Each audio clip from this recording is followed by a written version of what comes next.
Olá, caro colega, cara colega, seja bem-vindo ou seja bem-vinda à Pneumoteca. Meu nome é Gilvan Cruz, eu sou pneumologista pediátrico e responsável técnico por essa plataforma. Você vai assistir agora, de forma gratuita, a primeira aula do curso de imagem do tórax que está disponível no site da Pneumoteca. Nesse curso, vamos abordar tanto o estudo da radiografia do tórax, como o estudo da tomografia torácica. Você vai aprender as técnicas radiográficas, incluindo a avaliação das diversas incidências disponíveis. Vai aprender a identificar as estruturas do tórax nos exames de imagem e a identificar os padrões de doença pulmonar. Além disso, nós vamos fazer a discussão de casos clínicos, onde você vai sedimentar os conhecimentos adquiridos nesse curso. Você vai receber também um material onde você vai poder fazer suas anotações, que pode servir de estudos futuros e de consultas futuras também. Serão 7 aulas sobre radiografia do tórax, 7 aulas sobre tomografia e 3 aulas sobre discussões de casos clínicos, um total de 15 casos clínicos. Vamos avaliar mais de 350 imagens no nosso curso. O curso completo está disponível no site pneumoteca.com.br e convido a você a conhecer esse curso. Seja mais uma vez bem-vindo à Pneumoteca e vamos iniciar a nossa aula.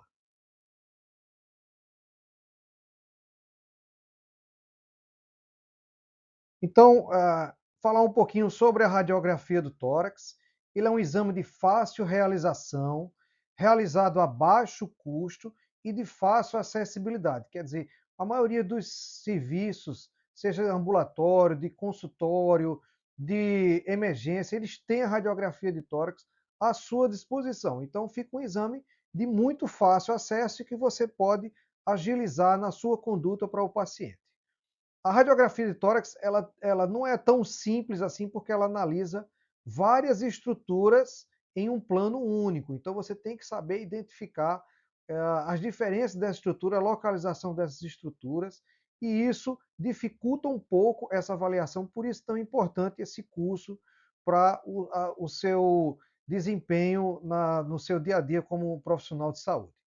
É um exame de rotina inicial para ambulatórios, para consultórios, para emergência, para unidade de terapia intensiva. Uma série de serviços usam a radiografia de tórax no dia a dia e ela tem uma boa resolutividade. Ela consegue já dar informações que você pode utilizar para a conduta do seu paciente. Então, é um método diagnóstico importante e que você vai utilizar muito no seu dia a dia. Conhecer a radiografia de tórax é quase que uma obrigação para todo médico, porque nós vamos utilizar muito durante a nossa vida profissional. E a tomografia de tórax já é um exame de melhor acurácia no estudo do tórax. Ele consegue visualizar com muito mais afinco as estruturas do tórax, as lesões pulmonares e assim por diante. Ele permite uma melhor identificação das alterações em comparação à radiografia do tórax, até porque você vai ver ela em vários planos, como nós vamos ver nas aulas de tomografia. Porém, ela tem um custo mais elevado e ela não é tão acessível assim como a radiografia de tórax. Nem em todo serviço você vai encontrar uma tomografia, tem uma aparelhagem mais cara, o custo é mais difícil, tem uma logística mais difícil, mas é um exame de todo jeito que também não é tão difícil assim. Muitos serviços eles têm, principalmente os serviços grandes, e é importante que a gente tenha essa identificação e saiba fazer essa avaliação. É um exame muito bom para discutir com radiologistas. Os radiologistas gostam que os clínicos vão discutir. Se você tiver a oportunidade, você vai aprender muito. E ele também aprende porque ele vê a clínica e você vai ver a radiologia. Essa fusão de conhecimentos ela é muito importante. Então, sempre que tiver oportunidade, os radiologistas gostam que você vá lá discutir o caso clínico, que mostre as imagens, que pergunte e assim por diante. É, é uma troca de conhecimento muito rica entre o radiologista e o clínico.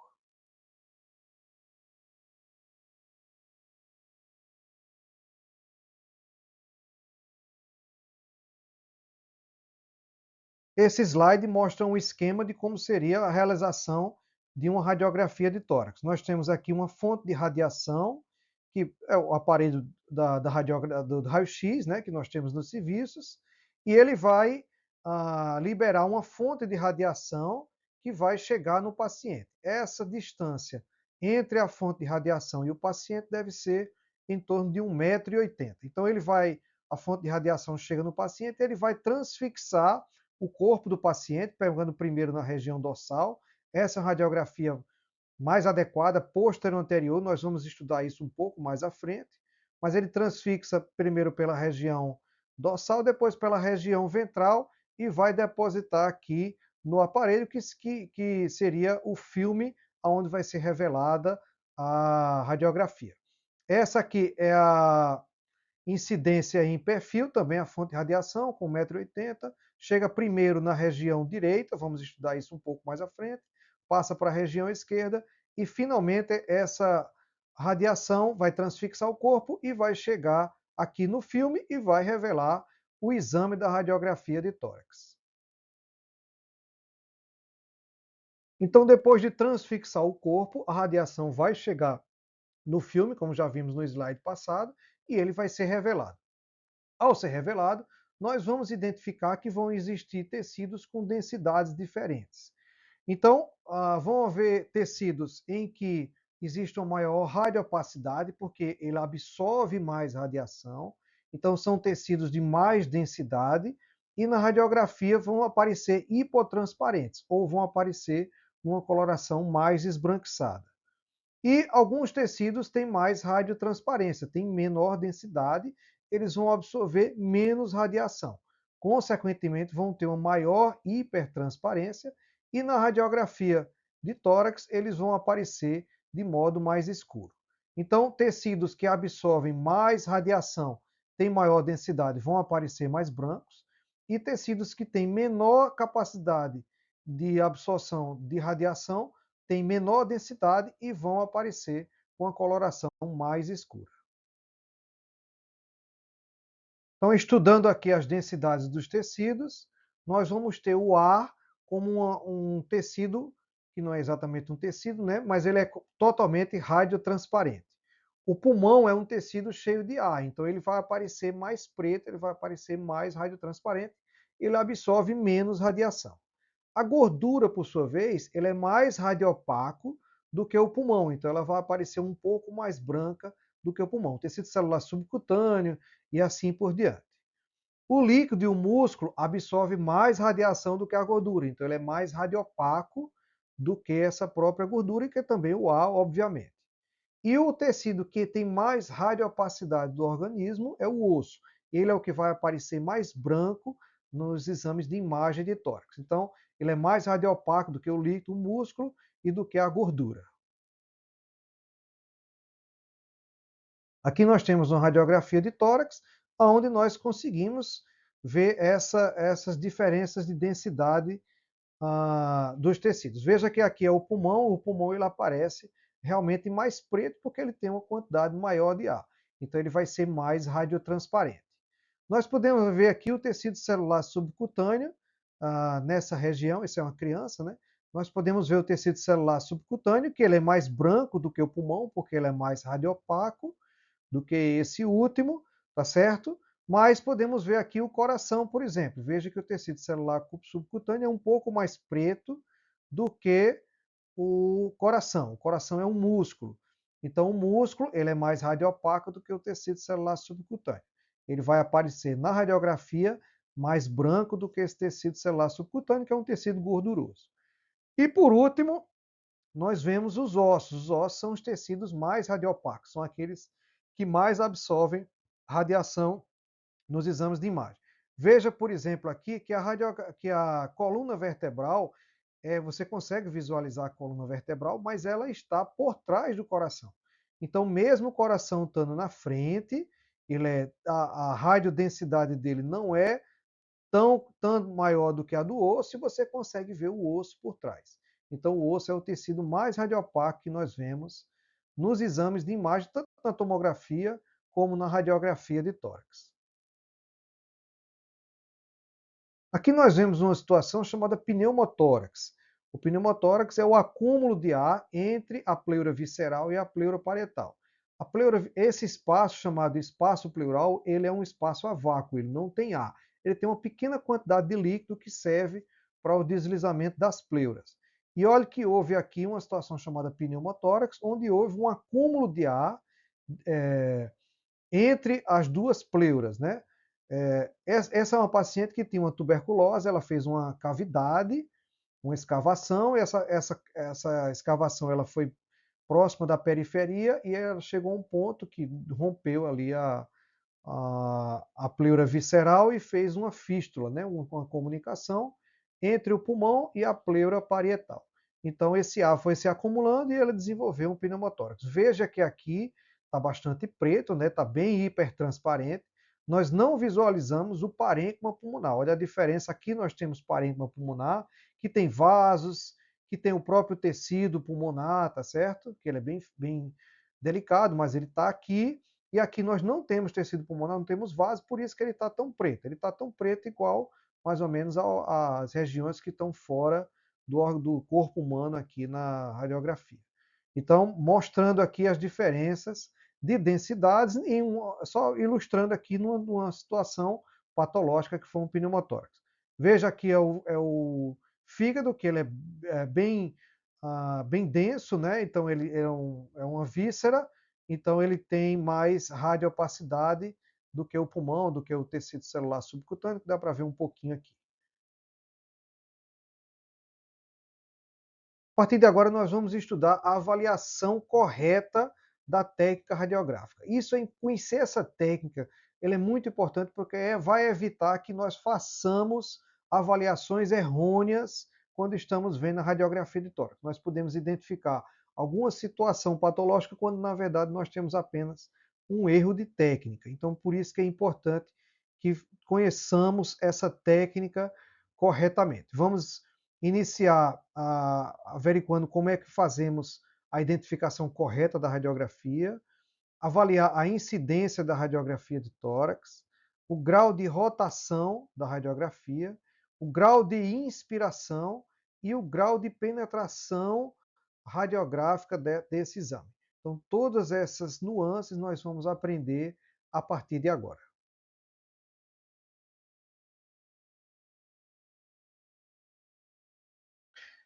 Bom, todo exame deve ter a identificação do paciente com o nome e às vezes algum outro dado que se queira dar, não só a radiografia de tórax, como qualquer outro exame. Na radiografia de tórax, essa identificação deve ser feita para pacientes que fazem a radiografia em pé, na parte direita e na porção superior. Então, na direita e acima deve ser colocada a identificação do paciente. Em algumas situações, o paciente não consegue fazer em pé. Pacientes que estão internados em unidade de terapia intensiva, no momento da cirurgia, recém-nascidos, crianças pequenas e assim por diante. Então, essa radiografia tem que ser feita com o paciente deitado mesmo. Então, essa identificação nesses pacientes que foram feitos deitados deve ser à direita, porém na porção inferior. Veja você, aqui temos só uma amostra, uma identificação na porção superior do paciente. Claro que aqui não é o paciente, aqui são o nome dos meus dois filhos, eu coloquei uma data qualquer, só para exemplificar como é que fica aqui essa identificação na região superior e à direita. Nessa radiografia, o técnico não colocou o nome do paciente, mas colocou um sinal aqui, que é o R de writing em inglês, e que essa é a posição correta de ver a radiografia, à direita e acima. Mas aí você poderia perguntar, olha, mas o posicionamento do coração já seria suficiente. O coração ele é virado para baixo e para a esquerda e para frente, mas aqui a gente está vendo um plano único, basta ver que ele está virado para a esquerda. Então, não há necessidade dessa identificação na parte direita e acima. E nem sempre isso é verdade, vamos ver no próximo slide. Veja que essa radiografia, ó, o paciente está corretamente identificado aqui na porção direita e acima, e ele tem um coração virado para a esquerda, a direita, desculpe. Ele não está virado para a esquerda como normalmente é. Esse paciente ele tem uma destrocardia, na verdade ele tem uma síndrome chamada síndrome de Cartagner ou Cartagine, né? Dependendo da sua pronúncia aí, e ele tem os sitos inversos. No caso aqui, ele tem o coração virado para a direita. Veja esse outro paciente com a mesma doença, ele além de ter o coração virado para a direita, ele tem os chamados sitos inversos total. Olha aqui o fígado para a esquerda, a flexura esplênica virada, que é o baço, né, a flexura esplênica do colo, virada para a direita, diferente das pessoas, não posso dizer que as pessoas normais, né, mas as pessoas, a grande maioria das pessoas. Então, síndrome de Cartagena é chamada também de síndrome dos cílios imóveis. São pacientes que têm pneumonias de repetição porque eles têm problema no batimento ciliar, mas isso aí já é uma outra conversa, uma outra situação. Então, síndrome de Cartagena aqui, então devemos sempre olhar para o posicionamento e a indicação do posicionamento correto e não para o coração. Nessa outra radiografia, a gente tem também uma imagem sugestiva que o coração está virado para a direita. Né? Veja que a identificação está correta, aqui na direita é acima, e o coração está virado para a direita. Mas, na verdade, aqui ele não tem uma destrocardia, como as outras duas radiografias. Ele tem uma alteração na técnica dessa radiografia. Ele fez uma técnica incorreta. Além disso, ele tem uma atelectasia, uma vez que nós temos em alguma região aqui, provavelmente no lobo inferior ou lobo médio, porque os arcos costais aqui estão diferentes. A distância de um arco costal para um está diferente da distância do arco costal para outro. Veja que aqui está bem mais alargado.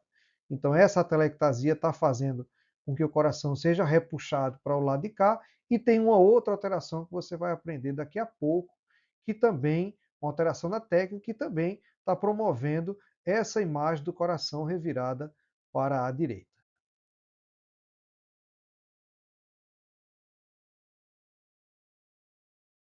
Muito bem, passando a avaliar agora o grau de rotação da radiografia.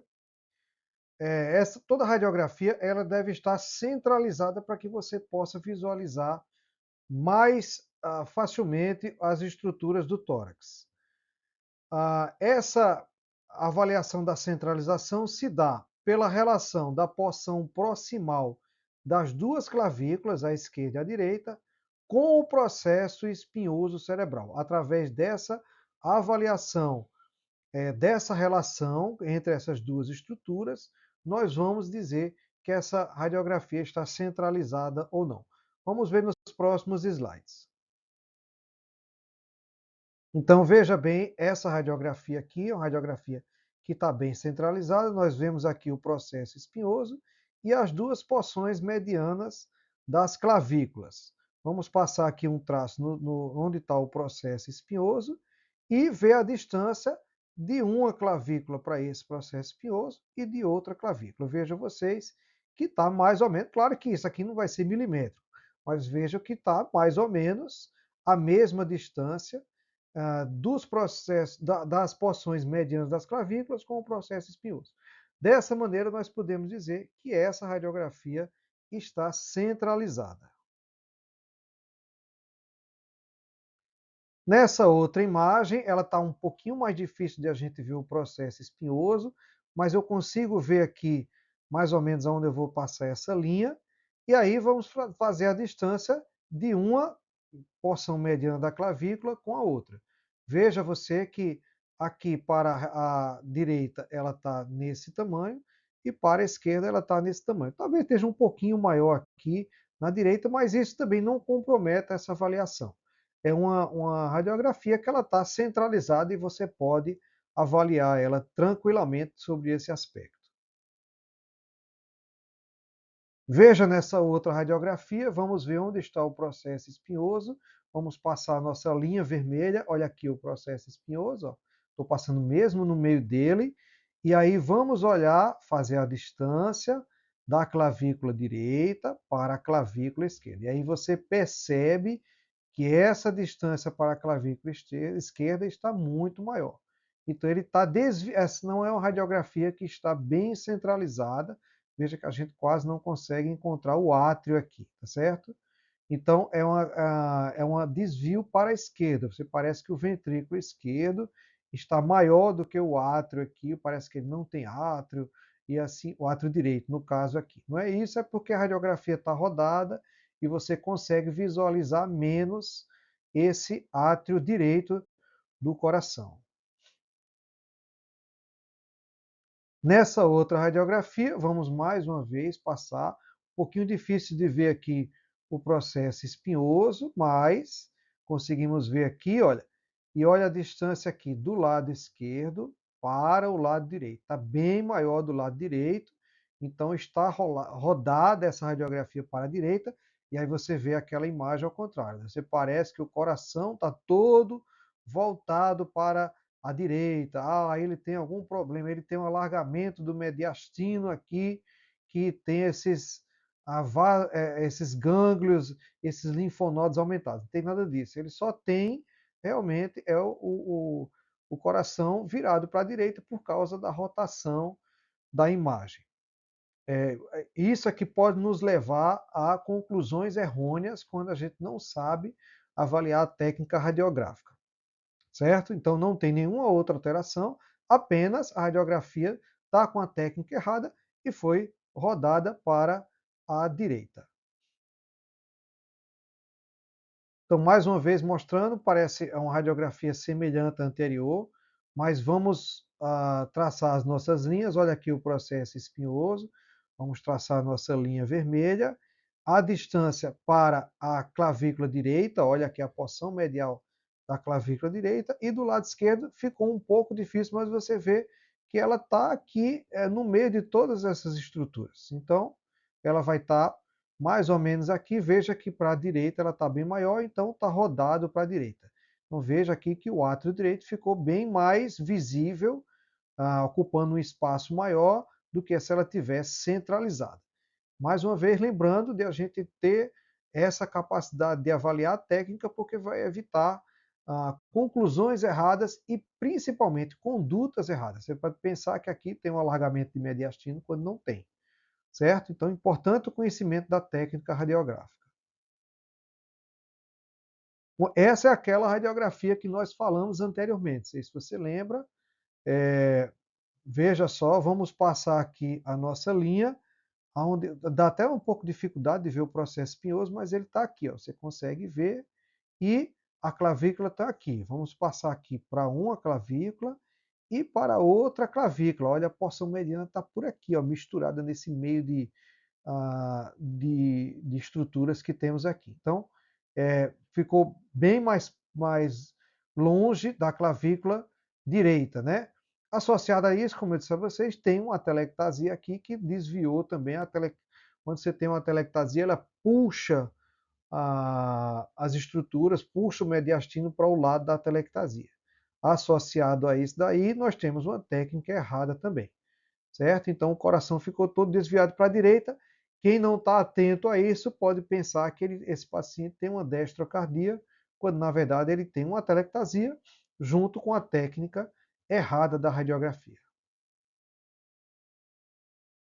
E mais uma vez mostrando, eu acho que essa daqui ficou a pior, a mais rodada de todas que nós vamos mostrar aqui. Cadê o processo espinhoso? Jesus, não está fácil aqui de achar, mas fizemos aqui mais ou menos pela região mediana da vértebra, e olha a distância para o lado esquerdo e para o lado direito, é o que nós podemos ver. Mas isso bate, olha o posicionamento do coração, está todo para a direita, a gente quase não vê o ventrículo esquerdo aqui.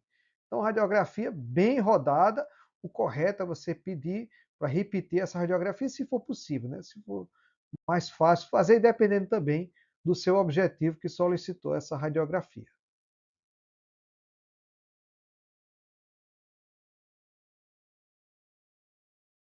E vamos passar a estudar agora o grau de inspiração da radiografia. O raio-x de tórax deve ser feito numa inspiração pulmonar máxima para uma melhor visualização do pulmão. Então, quando o técnico fala, vamos encher o peito, enche o peito de ar, é justamente para que se conseguir uma inspiração pulmonar adequada. Como sabemos pelo exame se ele foi feito nessa inspiração adequada. Se houver pelo menos entre 9 a 10 costelas posteriores visíveis dentro do tórax, ou 6 a 7 costelas anteriores. Além das costelas posteriores e das anteriores, a gente vê o posicionamento do diafragma. O diafragma deve estar localizado numa região inferior, ele tocando a ponta do coração esquerdo, quer dizer, a ponta do ventrículo esquerdo. Dessa maneira, nós podemos ter uma inspiração adequada no exame da radiografia de tórax. Vamos ver nos slides do ponto de vista prático isso daí.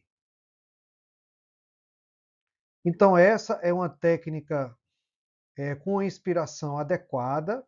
Veja vocês que nós vamos contar aqui quantas costelas, essas costelas que são mais retilíneas, elas são as costelas posteriores. E essas que vão descendo aqui, parece que vão descendo uma curva, ou subindo, né, depende daí da sua interpretação, são as costelas anteriores. As posteriores, lembra que a fonte de radiação, ela pega primeiro na região dorsal. Então, você vê as costelas posteriores na frente e depois vai ver as costelas anteriores. Então, resumindo, essas são as costelas posteriores e essas são as costelas anteriores, as que estão descendo aqui a ladeira ou subindo. Então, vamos contar quantas costelas posteriores temos. 1, 2, 3, 4, 5, 6, 7, 8, 9 costelas. Lembrando que era entre 9 e 10. E as costelas anteriores, 1, 2, 3, 4, 5, 6, 7, até dá para ver uma oitava aqui. Entre 6 e 7 já é bem inspirado. E o posicionamento do diafragma. Veja que a porção direita do diafragma, ela não, a cúpula, né, hemidiafragmática direita praticamente não toca o coração, e a cúpula hemidiafragmática esquerda toca uma base aqui na porção inferior do ventrículo esquerdo. Então, essa é uma radiografia que está bem inspirada, com uma boa técnica nesse sentido.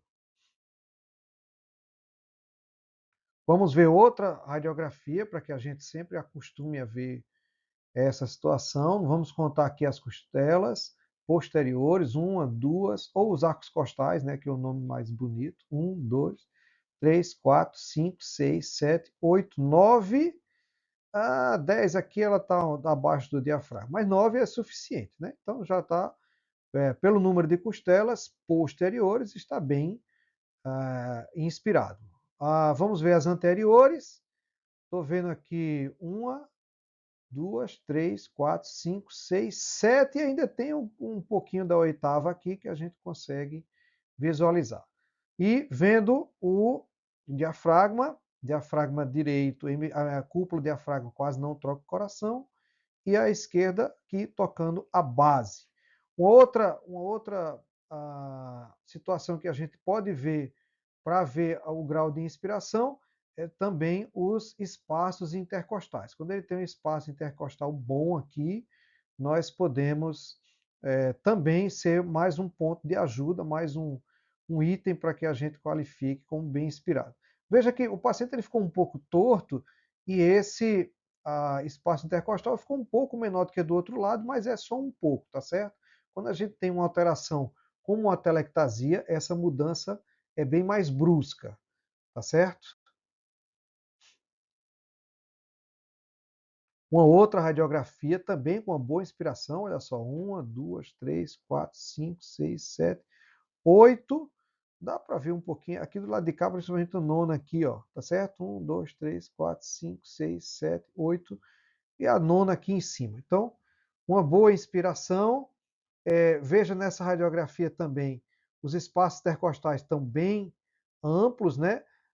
Perceba que essa radiografia que a gente consegue perceber isso bem nitidamente, que existe um maior acúmulo de ar em comparação aos lobos inferiores, as porções inferiores do pulmão. Então, o normal é isso aqui, é mais preto as porções superiores do pulmão em relação às inferiores. Primeiro, porque o ar ele sobe, ele vai contra a lei da gravidade, e segundo, porque o líquido vai a favor da lei da gravidade. Então, os vasos sanguíneos ficam um pouco mais túrgidos, que é o que a gente vê essas pequenas linhas esbranquiçadas aqui, são os vasos sanguíneos, nas porções inferiores.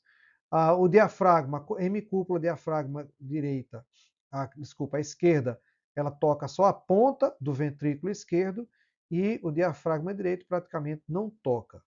Veja que, olha aqui, ó, talvez esse tenha sido feito com um paciente deitado, uma vez que ela está localizada na porção inferior. Mas a radiografia ficou bem centralizada. Veja só aqui o processo espinhoso, mais ou menos na mesma distância de um lado para o outro, uma distância pequena talvez, mas ficou bem centralizada. Para paciente, então, uma radiografia bem centralizada e com um bom grau de insuflação. Essa outra radiografia, essa aqui eu tirei de um livro. Veja vocês que a gente tem um espaço intercostal bem pequeno. Vamos contar o número de costelas. 1, 2, 3, 4, 5, 6, 7 apenas. 7 costelas posteriores. E o que chama bem a atenção, olha o diafragma onde é que está.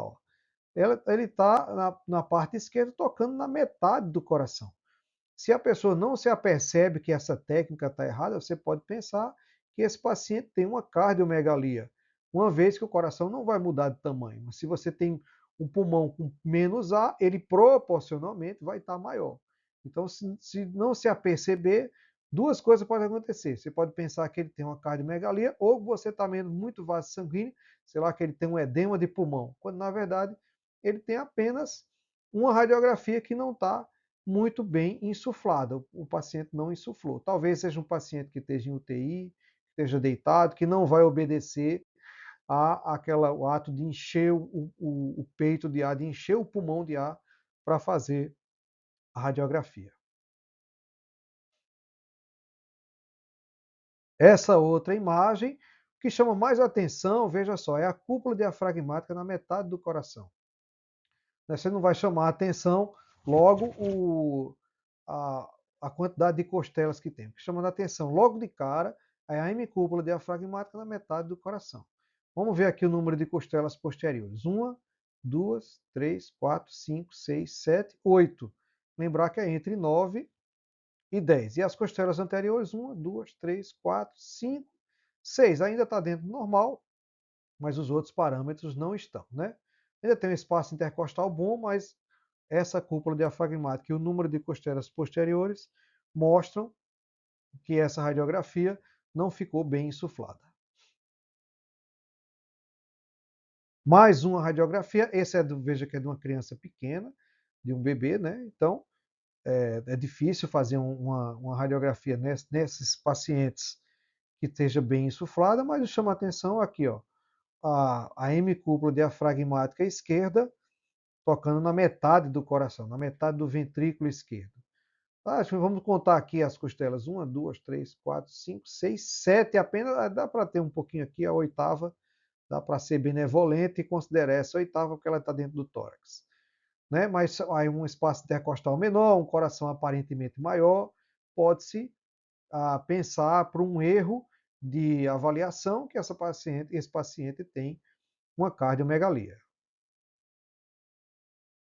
Diferentemente dessa radiografia, olha aqui o tamanho do coração. Esse paciente tem uma cardiomegalia porque ele está bem insuflado. Vamos contar aqui as costelas: 1, 2, 3, 4, 5, 6, 7, 8, 9. Ainda dá um pouquinho da décima aqui. Então é uma radiografia bem insuflada. Veja a cúpula diafragmática direita não toca o coração e a esquerda nós não conseguimos ver. Lembrando, tanto o diafragma como o coração, os dois são músculos, eles têm a mesma densidade e você às vezes não vai conseguir diferenciar onde começa um e onde termina o outro. Aqui está localizado o baço também, que tem a mesma densidade do coração, mas não vamos conseguir distinguir onde começa um e termina outro. Então, essa é uma radiografia que está bem insuflada e que esse paciente realmente tem uma cardiomegalia. E essa outra radiografia, nós percebemos que é uma radiografia bastante escura, que os arcos costais posteriores eles estão bem retificados e o coração ele está bem em pé. Veja que a cúpula diafragmática está bem rebaixada, certo? Então, esse é um paciente que tem muito ar dentro do pulmão. Por que ele tem muito ar dentro do pulmão? Porque é um paciente que tem uma doença chamada doença pulmonar obstrutiva crônica, que é a DPOC, na grande maioria dos casos, está relacionada ao uso crônico e de muito tempo do cigarro, né? Então, é uma situação onde existe um aprisionamento aéreo. Existe um processo inflamatório que não permite que o ar saia dos alvéolos pelas vias aéreas com facilidade. Esse pulmão, esses brônquios e bronquíolos tendem a se fechar. Então, consequentemente, é um paciente que vai ter o que se chama de aprisionamento aéreo. Então, é um paciente hiperinsuflado, que tem um pulmão hiperinsuflado naturalmente. Vamos ver aqui os arcos costais. 1, 2, 3, 4, 5, 6, 7, 8, 9, 10 aqui. Dá para considerar esse último aqui ainda dentro do tórax. Né? Chama atenção mais retificação dos arcos costais e o pulmão muito preto, com uma quantidade muito grande de ar. Lembrando que o ar é hipertransparente, ele absorve pouca radiação e, consequentemente, na radiografia vai sair preto e ele está muito preto exatamente por conta disso. Essa é outra paciente também com DPOC. Veja que é um pulmão bastante preto também, mas ela tem algumas lesões aqui, provavelmente referentes também ao uso do cigarro crônico, ao uso do DPOC. É um paciente do sexo feminino, que eu estou conseguindo ver as mamas aqui, tá certo? Ah, e veja, o coração ele está bem em pé, a curva diafragmática está bem rebaixada. Vamos contar aqui o número de arcos costais. 1, 2, 3, 4, 5, 6, 7, 8, 9 arcos costais. Está dentro do normal, mas é um paciente que tem alterações na radiografia. Bastante preto aqui esse pulmão, principalmente nas regiões superiores, que já é mais preto por vida, porque ele tem mais ar. Bom, então chegamos ao fim dessa primeira aula do curso de imagem do tórax da pneumoteca. Eu convido a você a assistir o restante do curso, que está no site aí, ó, pneumoteca.com.br. Como eu disse a vocês, ainda terão mais 6 aulas sobre radiografia, totalizando 7, outras 7 aulas sobre tomografia de tórax e mais 3 aulas de discussão de casos clínicos das doenças mais prevalentes do dia a dia, as doenças pulmonares mais prevalentes do dia a dia. A gente tem como público-alvo principalmente os clínicos gerais e pediatras que lidam com essas doenças respiratórias no seu dia a dia de trabalho. Então, nos vemos lá no nosso curso de imagem do tórax da pneumoteca. Até lá.